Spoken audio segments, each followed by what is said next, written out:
خبر شامل کرتے ہیں پاکستان آرائی نیوز کے بیورو چیف کراچی محمد شبیر آرائی کی رپورٹ کے مطابق احباب جانتے ہیں کہ سالوں سے آرائی ویلفیئر ایسوسی ایشن اور انجمن آرائیاں سندھ ضلع کیماری کا ماہانہ اجلاس ہر ماہ کے دوسرے اتوار کو ایسوسی ایشن کے مرکزی آفس میں واقع آرائی ویلفیئر ہسپتال بلدیہ ٹاؤن میں منعقد ہوتا ہے۔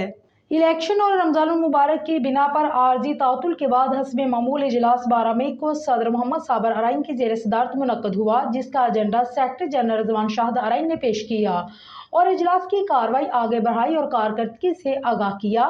انہوں نے بتلایا ہے کہ 2016 سے 2023 تک انجمن آرائیاں سندھ کے تعاون سے 47 لاکھ روپے کے چیکس مستحقین میں تقسیم کیے گئے، جبکہ مقامی طور پر تقریباً 18 لاکھ روپے تقسیم ہوئے۔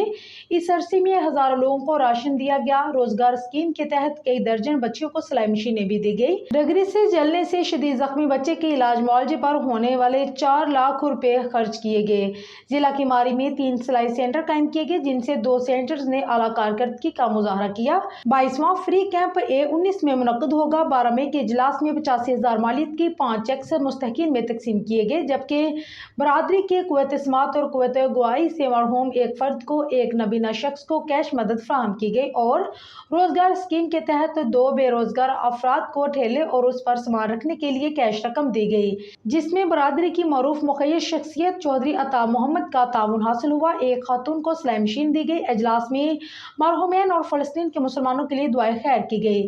اجلاس میں ڈاکٹر نصیر آرائی، حاجی اسلم آرائی، چودھری پرویز آرائی، شبیر آرائی، مولانا اختر محمدی، تنویر آرائی، حزب الرحمان آرائی، جمید آرائی، اقبال آرائی اور مقبول آرائی سمیت ممبران کی بڑی تعداد نے شرکت کی۔